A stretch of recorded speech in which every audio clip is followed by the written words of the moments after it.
दुश्मन की गोलियों का हम सामना करेंगे। आजाद ही रहे हैं और आजाद ही रहेंगे।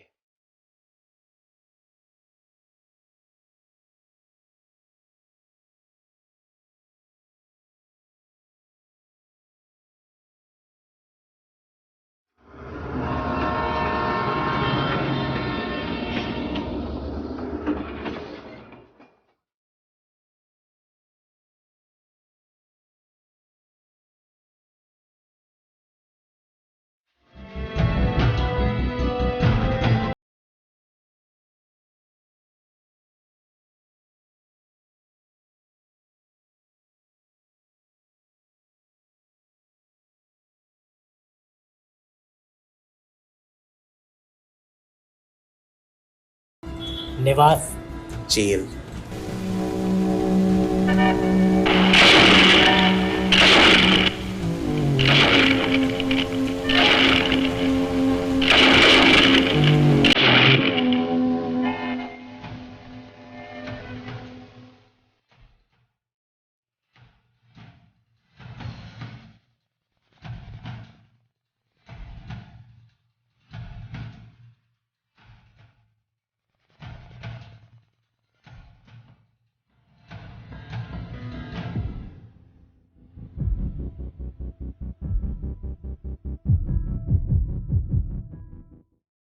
Hi, everybody.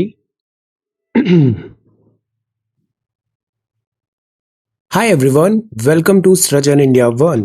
The difference between stumbling blocks and stepping stones is how you use them. Today is 27th of February 2023.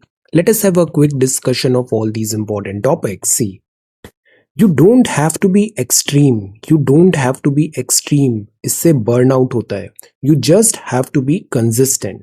Consistency is much more important than speed. Avoid burnout. Study full throttle. This is test series course. आज से 9 PM से class resume हो रहा है. We are going to have this session. Our idea is to develop that MCQ solving temperament. Art of solving MCQs. 10,000 plus MCQs हम solve करने वाले हैं before हम ये exam लिखेंगे 28th of May 2023 का. Then this is prelims course. ये almost complete हो गया है. हिस्ट्री हमारा कंप्लीट हो जाएगा कल. देन फिर we will start second round. Second round में कुछ सेशंस होंगे, वो एनवायरनमेंट और जनरल साइंस के यहाँ पे मैं कवर करवाऊंगा. Okay. Then this is Telegram quiz. Every day in morning we are having 5 such multiple choice questions. Join. This is vocabulary.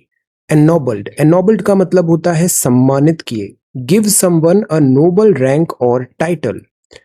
Days. Daze मतलब से मति मंद करना. Make someone unable to think और react properly. Stun.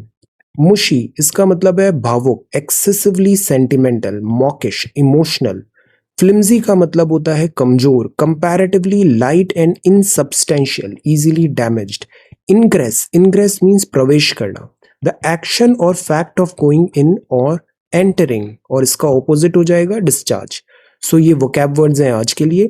Ingress, flimsy, mushy, daze और ennobled. If you come across any other important word, write down that word along with its meaning in the comment section down below. This is exam fact series number 24. Grants in aid of revenue to the state is recommended by Finance Commission. Finance Commission grant in aids in revenue recommend करती है. ये किस article में है? Grant in aids of finance commission किस article में लिखा हुआ है? Answer. Which article of the constitution provides the protection to the civil servant. तो ये आर्टिकल 311 में सिविल सर्वेंट्स को सर्टेन प्रोटेक्शंस रहते हैं, सेफगार्ड्स रहते हैं, जिससे वो अपनी ड्यूटी बेहतर तरीके से कर पाए. Which article of the constitution authorises the parliament to create all India services. The answer is 312. तो ऐसी 3 ऑल इंडिया सर्विसेज है, IAS, IPS और Indian forest services. Members of Indian administrative services under control होते हैं ministry of personnel, public grievances and pension के. Member of Indian police services होते हैं under the control of ministry of home affairs. Members of Indian forest services होते हैं under the control of MOEFCC, ministry of environment, forest and climate change. Members of all India services hold करते हैं office during the pleasure of the president of India. कौन सी body है जो recruit करती है all India services? The answer is union public service commission. UPSC किस constitution article में लिखा हुआ है? Answer, salary and pension of the chairman and members of UPSC charged होती है कंसोलिडेटेड फंड ऑफ इंडिया से। Consolidated fund. Recognition of states was done in the year 1956 on the ground of language. Language के basis पे 1956 में आंध्र प्रदेश को बनाया गया था. So these are quick facts of polity. This is social media update. 23 जुलाई 1906 को मध्य प्रदेश के झाबुआ में जन्म हुआ था. हम बात कर रहे हैं चंद्रशेखर आजाद साहब का. काकोरी केस में क्रांतिकारियों के साथ शामिल हुए. ब्रिटिश पुलिस से लड़ते हुए 27 फरवरी 1931 को शहादत मिली. 1920-21 में आपने इससे पहले वाराणसी में असहयोग आंदोलन में भाग लिया था. सॉन्डर्स से लाला लाजपत राय जी की हत्या का बदला भी लिया था. सो आप हैं क्रांतिकारी चंद्रशेखर आजाद. दुश्मन की गोलियों का हम सामना करेंगे, आजाद ही रहे हैं और आजाद ही रहेंगे. This is Anandibai Gopal Rao Joshi. First Indian female हैं to study and graduate with a degree in western medicine. Western medicine, United States, 1886. Then this is SS stands for sustainable agriculture. Agriculture residue जो होता है उसको मल्चिंग एक बहुत अच्छी टैक्टिक होती है. मल्चिंग क्या होता है कि जो हमने क्रॉप लगाई थी उसको हम डिस्ट्रॉय नहीं कर रहे हैं, उसको क्रॉप हमने काट लिया, फिर वापस हम उसको जमीन पर ही ऐसे छोड़ रहे हैं. That is called mulching.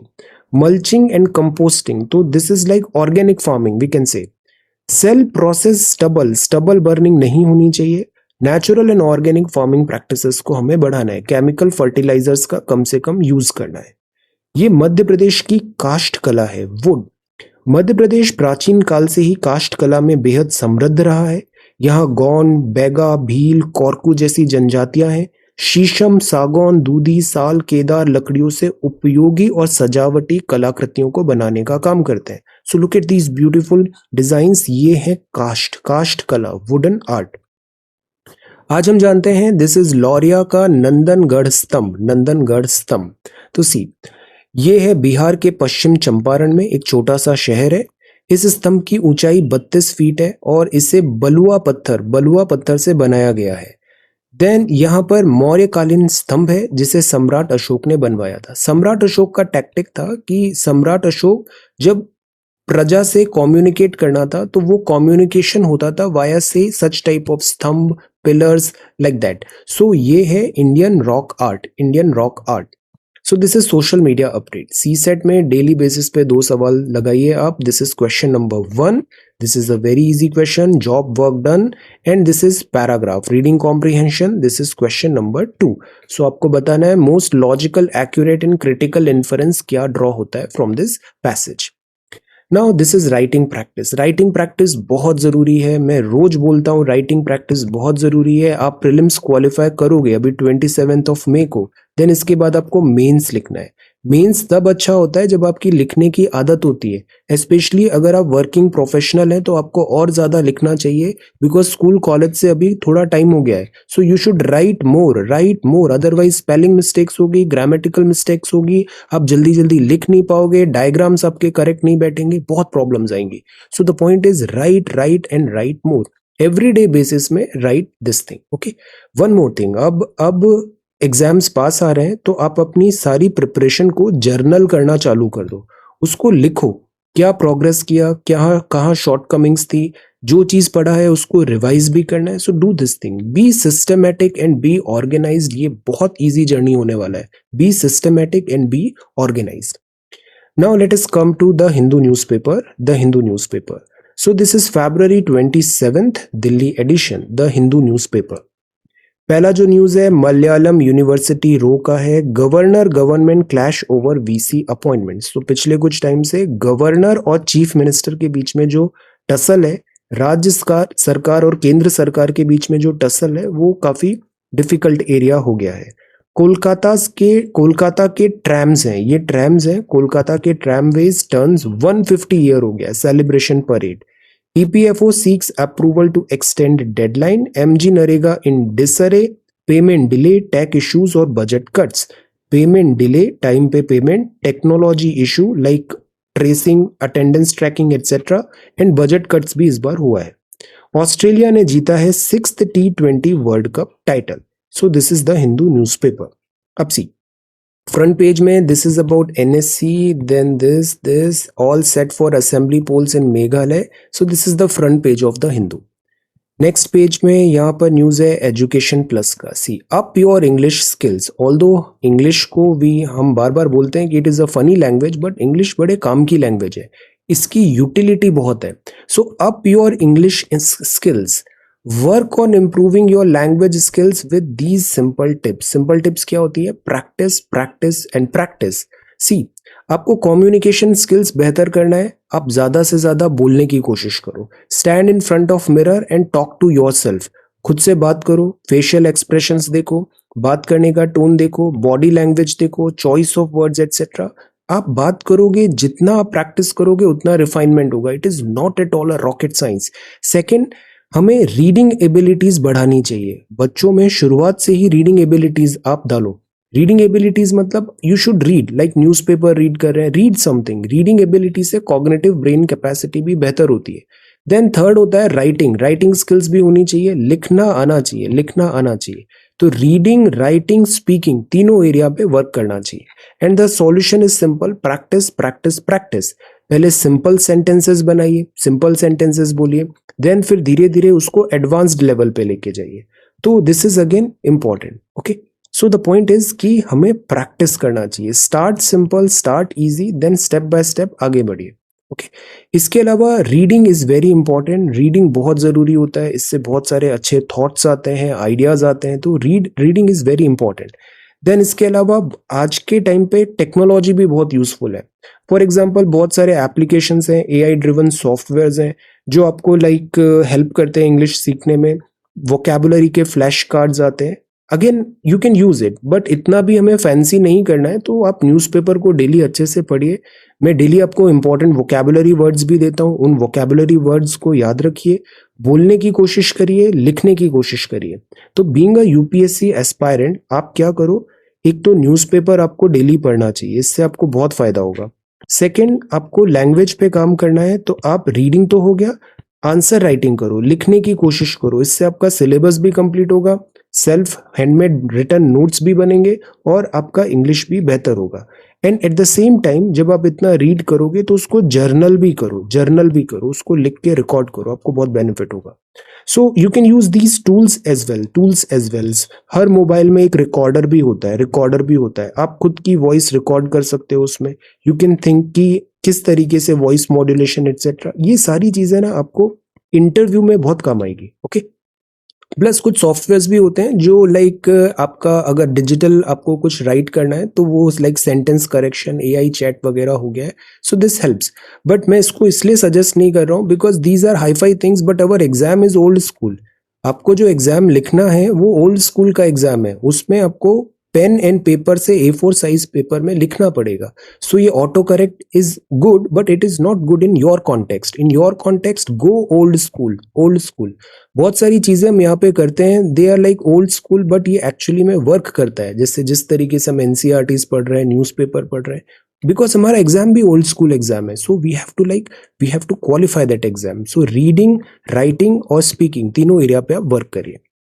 Then this is editorial, political, and this is reducing pain. See, news ऐसा होता है कि पहले आपने न्यूज ब्रेक हुआ, जैसे कल हमने पढ़ा था जेंडर इक्वालिटी के बारे में कि क्या वहां पे मेंस्ट्रुअल लीव्स होना चाहिए या नहीं होना चाहिए। अब इसमें एक एडिटोरियल आया है, तो स्टेप बाय स्टेप ऐसे चलते हैं ना डिसिप्लिन के साथ, तो ज्यादा बेहतर सारी चीजें कवर होती है। Reducing pain, all constraints on the road to gender equality must and.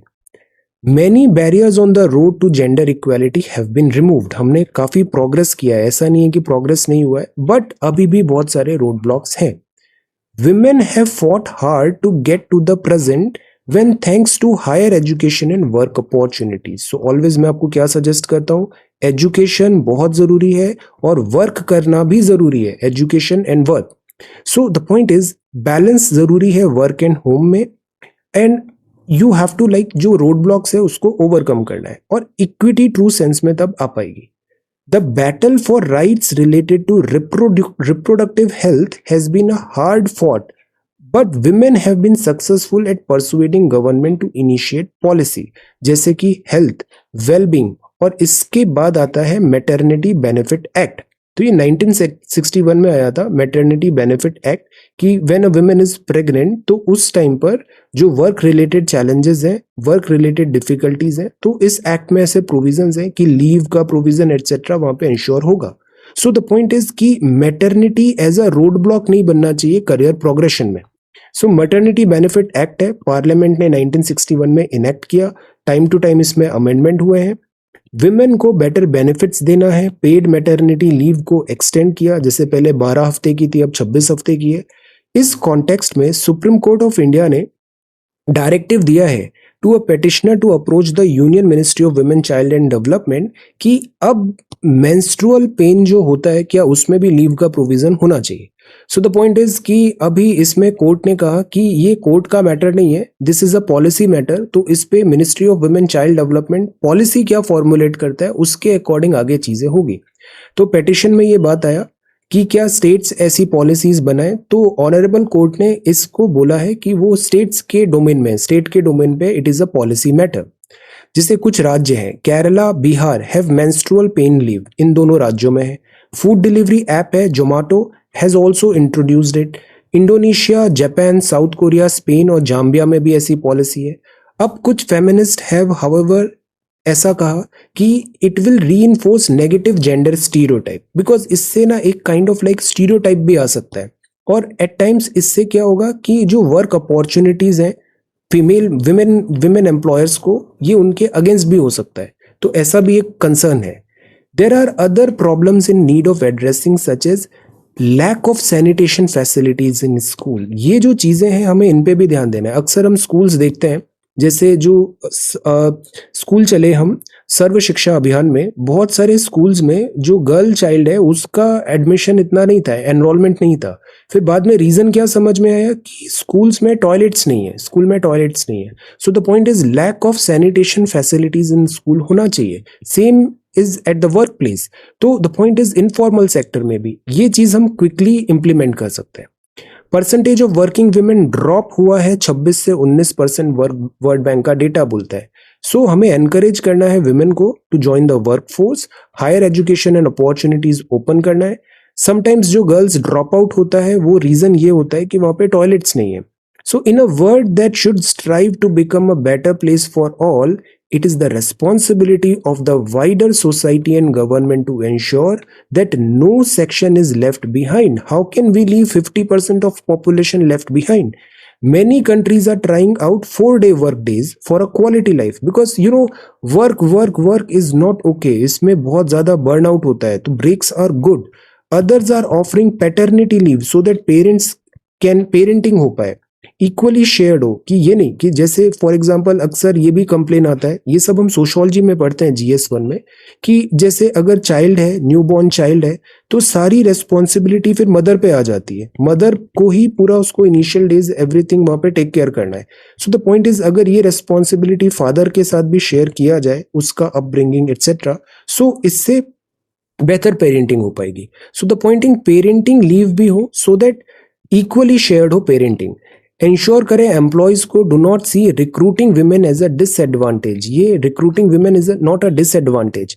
All constraints on the road to gender equality and equity must be done away with. So this is a really good article, have a look, reducing pain. Then यहाँ पर Hindenburg skin game approach, यहाँ पे जो article है second article, this is about renewable energy sphere. Primarily यहाँ पे थोड़ा criticism हुआ है कि जैसे हमने गैस सिलेंडर है, गैस सिलेंडर था, उज्ज्वला स्कीम में हमने गैस सिलेंडर्स प्रोवाइड किए, बट प्रॉब्लम क्या आया, रिफिल का प्रॉब्लम क्या आया, गैस सिलेंडर की प्राइस बहुत ज्यादा है। So there is no doubt जो LPG है, LPG is a cleaner source in comparison to like wood से जो चूल्हा है उससे बेहतर है, इससे स्मोक का प्रॉब्लम नहीं होता और लकड़ी नहीं जल रही है, CO2 एमिशन इतना नहीं है, प्लस ये विमेन की सेफ्टी के लिए भी अच्छा है, विमेन की सेफ्टी, बिकॉज इतने धुएं से all type of respiratory diseases भी हो रही थी। So it is a good step कि हमने यहाँ पर लाइक जो जो जो वुडन है, वुडन को रिप्लेस किया हमने एलपीजी सिलेंडर से। बट प्रॉब्लम क्या आ रहा है कि कॉस्ट एक बहुत बड़ी प्रॉब्लम आ जाती है। बहुत सारे ऐसे केसेस हैं कि उसमें चूल्हा तो मिल गया एलपीजी सिलेंडर वाला, बट उसको रिफिल नहीं कराया गया, और आफ्टर सम टाइम वापस बैक टू बेसिक्स, वापस वुडन चूल्हे पे आ गए, वो लकड़ी जल रही है। सो इसलिए इंडियन ऑयल कॉरपोरेशन ने पेटेंट किया है सोलर कुक स्टोव, जो इंडिया एनर्जी वीक 2023 में भी बताया गया। इसको काफी अप्रेजल मिला, काफी इसका तारीफ भी हुआ है। तो ये कैटलिस्ट हो सकता है कि हम लो कार्बन फुटप्रिंट्स वाले ऐसे biofuels, electric vehicles, green hydrogen पे वर्क करें। देन इसके बाद प्राइमरली जो बात है वो ये है कॉस्ट। जैसे अगर हम बैटरी ऑपरेटेड व्हीकल की भी बात करें, सबसे बड़ी प्रॉब्लम क्या आती है? Cost. They are very expensive.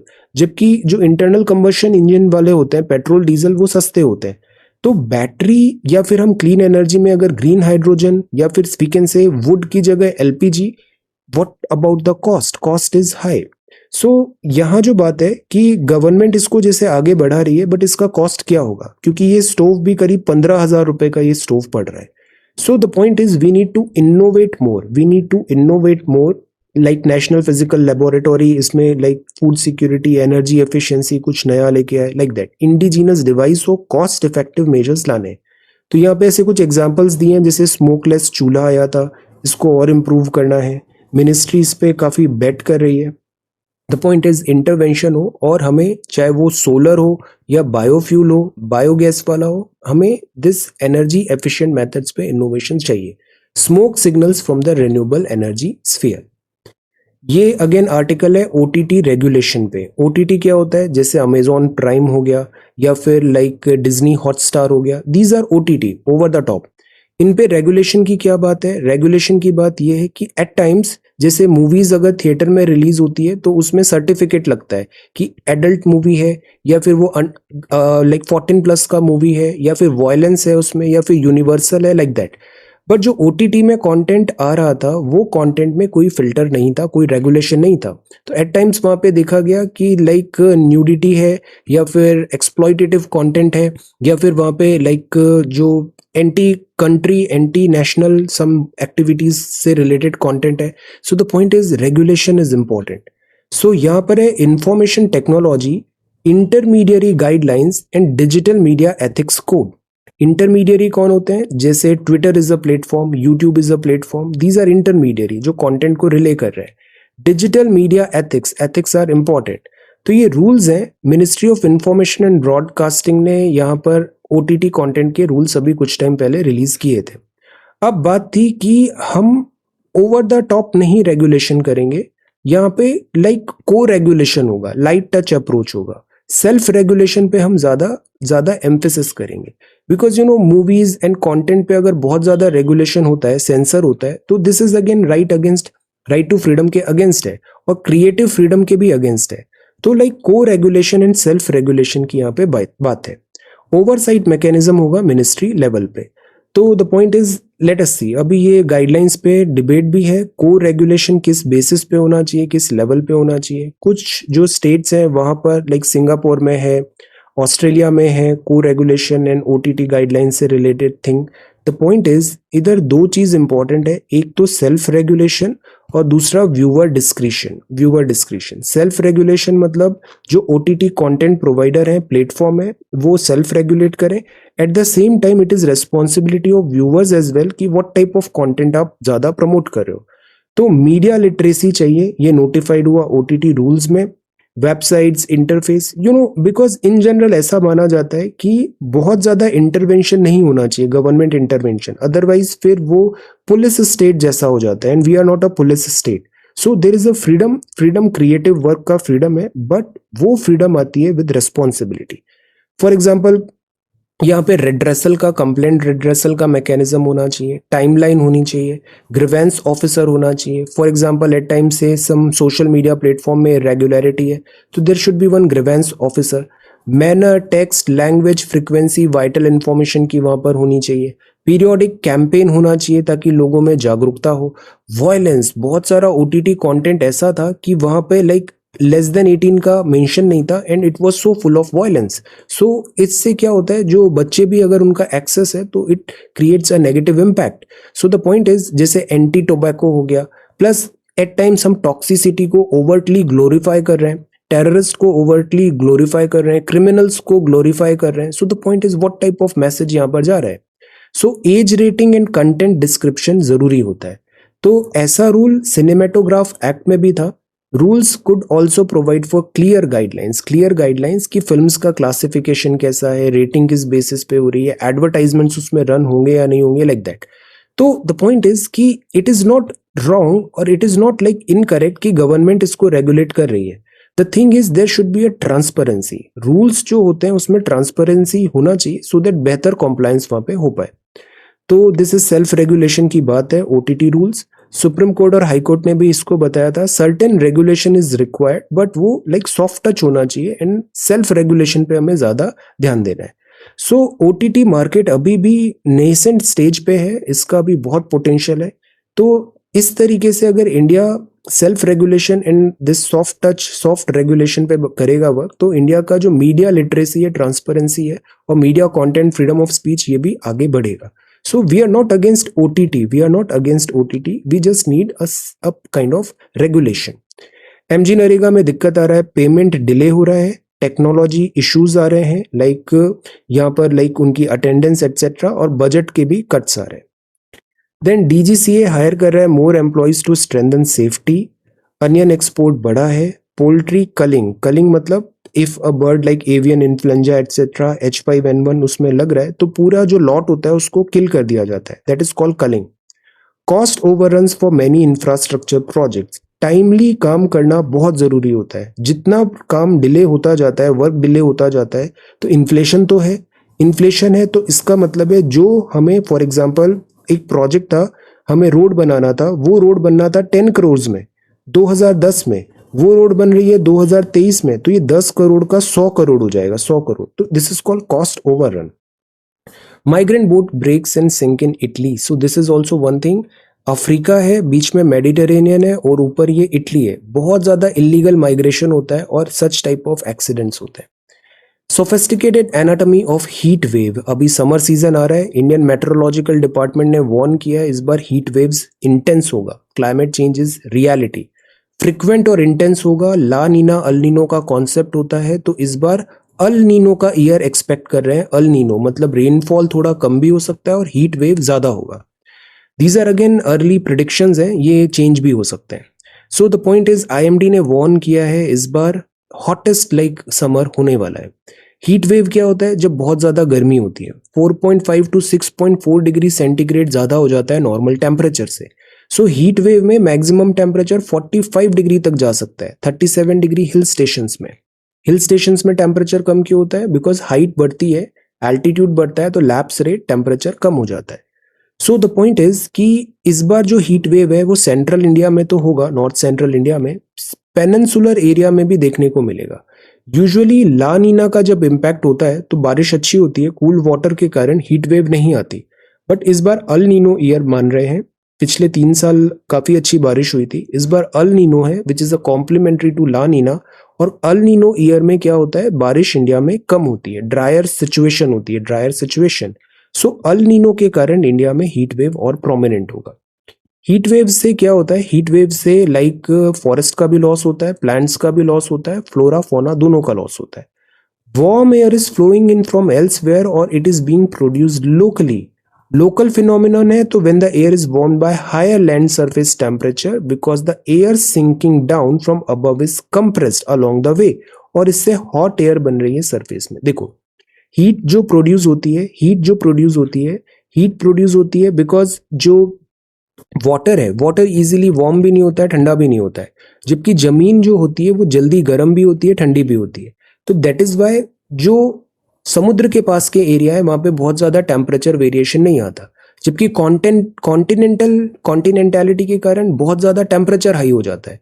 दूसरा रीजन ये भी होता है, अगर ड्राफ्ट है, अगर अप ड्राफ्ट नहीं हो रहा है, डाउनवर्ड अगर ऊपर से एयर ऐसे आ रही है तो वो भी हीटअप हो जाती है और वहां पर भी हीट वेव हमें दिखती है. तो नेचर जियो साइंस ने इसको एक्सप्लेन किया था कि हीट वेव्स कैसे बनती है. फर्स्ट ऑफ ऑल, स्प्रिंग में इंडिया में टिपिकली एयर फ्लो हो रही है फ्रॉम वेस्ट नॉर्थ वेस्ट क्या होगा? दिस इज वेस्ट और ये नॉर्थ वेस्ट. तो विंड ऐसे यहाँ वेस्ट नॉर्थ वेस्ट से फ्लो हो रही है. This direction of air flow is bad news for India for several region. Why? क्योंकि क्लाइमेट चेंज है. West Asia is warming faster than other regions in latitude. Similarly West Asia, यहाँ पे like India में भी अगर waste की तरफ जाए तो थार डेजर्ट है, ज्यादा एरिडिटी है. तो वेस्टर्न पार्ट्स ऑफ कॉन्टिनेंट में वैसे भी एरिडिटी ज्यादा होती है because of ocean currents etcetera. तो वार्मिंग फास्टर है than other regions in the latitude. Same latitude में वेस्टर्न एशिया में ज्यादा वार्मिंग है क्लोज टू इक्वेटर. तो इसके कारण क्या होता है, वार्म एयर जो आती है वो इंडिया में आती है. Likewise, air flowing in from the northwest rolls in over the mountains of Afghanistan and Pakistan. और ये जो विंड है, जैसे विंड यहाँ पर आई, इधर से हम से वी कैन से कि अगर बारिश होना है तो ओरोग्राफिक हो सकता है, पर ये जब विंड तेजी से नीचे ऐसे आती है तो ये हीटअप हो जाती है. ऐसे जैसे रॉकीज में भी पढ़ा था हमने, ऐसे विंड नीचे आती है तो वो हीटअप हो जाती है. तो अफगानिस्तान पाकिस्तान के माउंटेन से ऐसे नीचे विंड आएगी, कंप्रेशन होगा, तो लीवर्ड साइड ऑफ माउंटेन, और लीवर्ड साइड मतलब फिर इंडिया आ जाएगा, यहां पर गर्म हवाएं आएंगी. So air flowing in from the oceans is expected to bring cooler air because वो मॉइस्चर लेके आ रही है. Arabian sea is unfortunately warming faster. अब अरेबियन सी का भी वार्मिंग हो रहा है, तो इससे भी क्लाइमेटिक इंपैक्ट पड़ेगा. Strong upper atmospheric westerly winds हैं, ये अटलांटिक ओशन से इंडिया की तरफ आ रही है स्प्रिंग में नियर सरफेस विंड्स में. जैसे हमारे यहाँ मेडिटेरेनियन से भी बीच से कि इससे साइक्लोन्स आते हैं, टेम्परेट साइक्लोन्स आते हैं. और ये अपर एटमॉस्फेरिक वेस्टर्ली विंड्स हैं, जैसे जेट स्ट्रीम्स होती हैं, jet streams. So any time wind flow from the west to the east, we need to remember that winds are blowing faster than the planet itself. और because planet भी कैसे rotate हो रहा है, waste to east rotate हो रहा है. Planet हमारा वेस्ट टू ईस्ट हो रहा है, दैट इज वाई सन हमें ईस्ट से आता नजर आता है. So the energy to run past the earth near the surface against surface friction can only come from above. और ये जो डिसेंडिंग एयर होगी ये कंप्रेस होगी, और कंप्रेस होने के बाद ये गर्म होगी और हीट वेव आएगी. So this is the reason कि हीट वेव का इस बार पॉसिबिलिटी है. फिर एक लैप्स रेट का कॉन्सेप्ट आता है.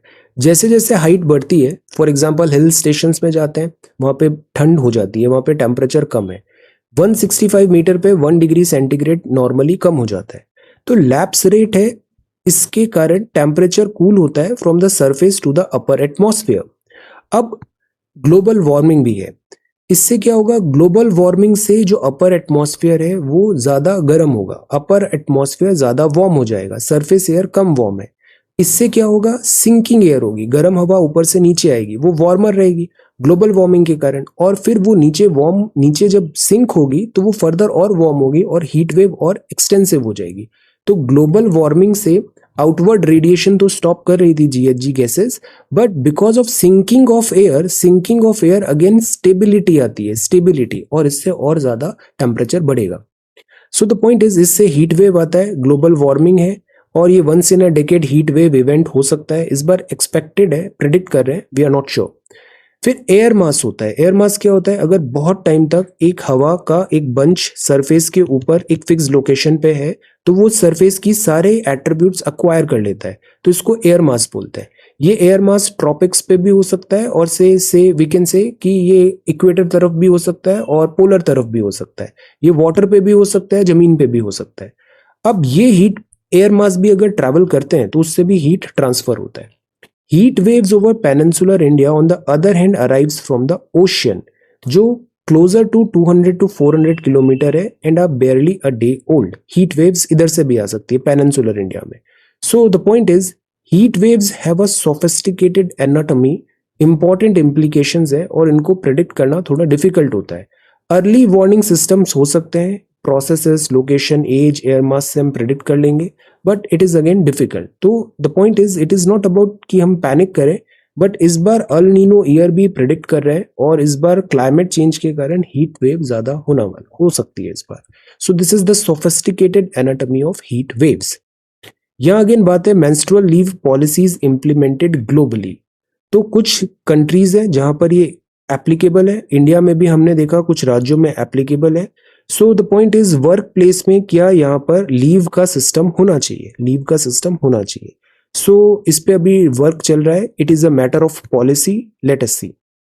ब्रिटिश में भी यहाँ पे देखा था schools and then workplaces में कि क्या इससे प्रोडक्टिविटी कम होती है वगैरह. आर्ग्यूमेंट्स अगेंस्ट क्या है, Not everyone, not even all those who menstruate is in favor of menstrual leave. Some believe that it is not required. और ये एक बैकफायर होगा, ये एक बैकफायर करेगा और इससे एक अननेसेसरी डिस्क्रिमिनेशन आएगा, इससे जेंडर डिस्क्रिमिनेशन आ सकता है. तो it is not required and that it will backfire and lead to employer discrimination against women. For example एक प्ली आया था, उसमें भी ये कैवियाट ही था कि लाइक मेंस्ट्रुअल लीव से क्या इसके क्या ये बैकफायर भी कर सकता है. Okay, so the point is कि let us see, it is a policy matter. Let us see, global policies हैं, कुछ कंट्रीज में है यहाँ पे, एंड 1920s में लेबर यूनियन ने भी इस बात को रखा था. Under article 68 employers cannot ask women who experience difficult period to work during that time. Indonesia में भी ऐसी पॉलिसी है और फिलीपींस में भी इस टाइप की पॉलिसी है. अफ्रीकन नेशन जाम्बिया में भी है, one day of leave a month without needing a reason और a medical certificate, calling it a mother's day. सो क्या ऐसे अटेम्प्ट्स इंडिया में भी किए जा सकते हैं? बिहार गवर्नमेंट में ऐसे प्रोविजंस थे, इसके अलावा कुछ और राज्यों में भी ये बात हुआ है. ओके, सो लेट अस सी इस पे गवर्नमेंट क्या पॉलिसीज बनाती है. The multi year cyber attack on GoDaddy servers and its impact. Then this is yesterday's meal was a Dutch treat. Dutch treat का मतलब क्या होता है कि आप बिल शेयर कर रहे हो. When two people decide to go Dutch, they share the bill. The tickets to the rock concerts were expensive, so my friend and I decided to go Dutch. तो इसको Dutch treat बोलते हैं. Okay, Dutch treat means the same thing as go Dutch. Then informal context में when you say that someone is loaded मतलब उसके पास बहुत पैसा है, he has a lot of money. Then he has his own software firm. Why is it called a Dutch treat? What's the connection between the Dutch and treat? So this is again English. So the point is Dutch were considered to be very stingy, मतलब कंजूस होते हैं.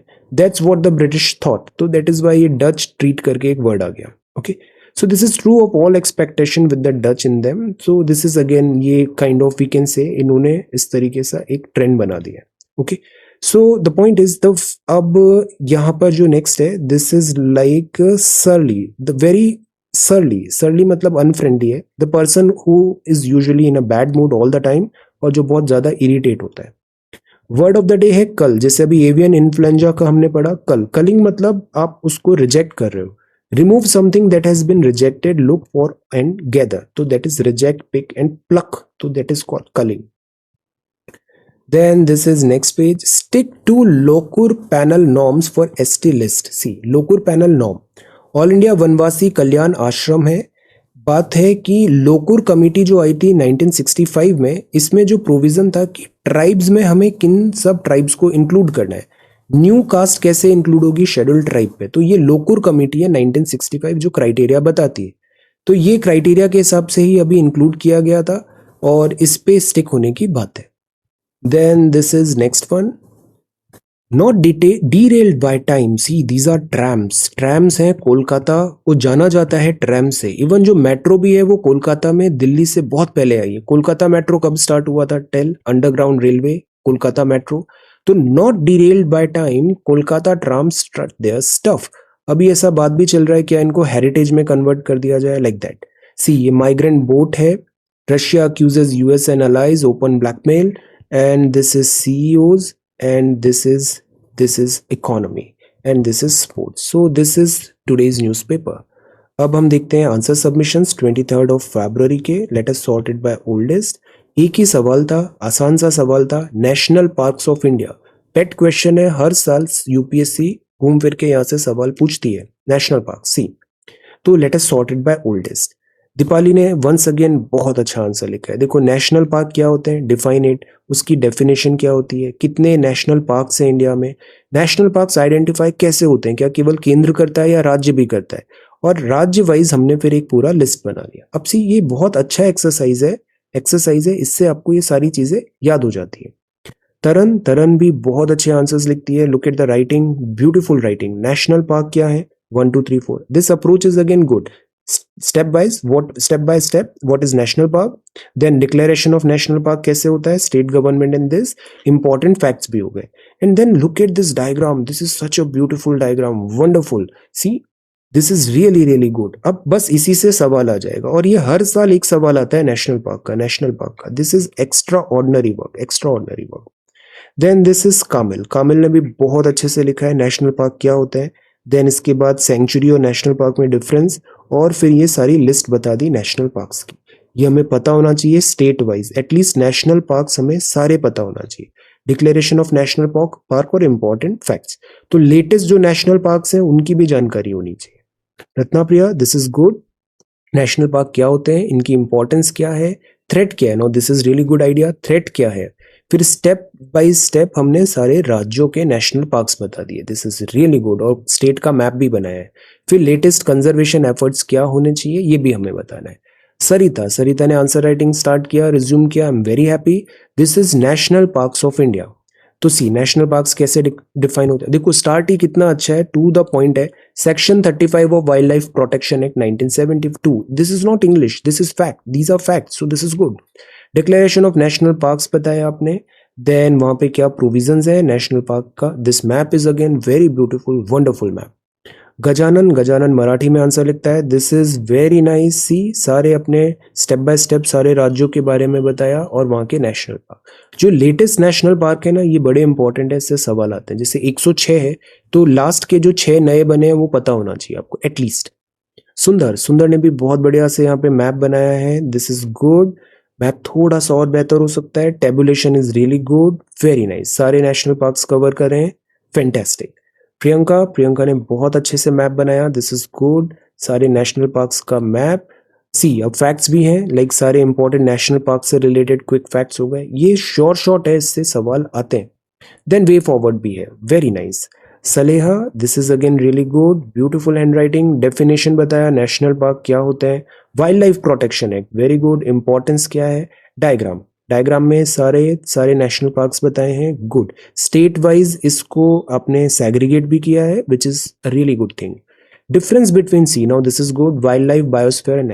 तो see ये subjective question होते हैं, इसमें ऐसा नहीं होता कि यही सही है या यही गलत है।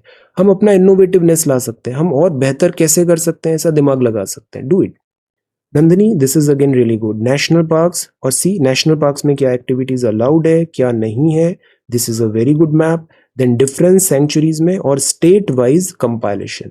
लेटेस्ट जो 6 हैं 8-10 हैं ये हमें पता होना चाहिए नेशनल पार्क और वहाँ की स्पेशलिटी, यूनिक चीज। Then this is national park of India, Aditi, once again really good. National parks क्या होते हैं, this presentation style, this is good. Then tabulation है यहाँ पे, very nice, tabulation is good, very good. Then Yogendra भी बहुत अच्छा आंसर लिखता है। हम ना यहाँ पे एक मार्जिन भी ड्रॉ कर सकते हैं, मार्जिन, इससे थोड़ा और नीट लगेगा, ऐसे एक स्केल से मार्जिन ड्रॉ कर दे। This is really good. National park क्या होते हैं, 1 2 3, very nice. Restriction in national park 1 2 3, to the point answer है, वेरी गुड आंसर है। इंपॉर्टेंट फैक्ट्स बताए आपने और ये सारा टैबुलेशन कर दिया, fantastic, this is really good. और ये डायग्राम भी है, मैप भी है। Harjinder, this is good. तो सी कितना आसान एक्सरसाइज है, मुश्किल काम है, बस इसको परफॉर्म करना, एग्जीक्यूट करना। Harjinder, this is good. Importance and start बताया, this is really nice, very good. El Nino La Nina भी यहाँ पे सबमिट किया है, this is again very important. आज का जो अभी हमने शुरू में आर्टिकल पढ़ा, heat wave, El Nino La Nina का लिंकेजेस। इनोवेटिव मेजर्स, आज सारा बैकलॉग कंप्लीट कर दिया है, this is good. Challenges 1 2 3 4 5, legal, legislative, so this is a very good thing. Innovative measures और सेग्रीगेट करना होता है चीजों को, okay. So these are your submissions, इसी तरीके से अच्छे से वर्क करिए। Thank you so much for watching this video, take care, study well and be safe.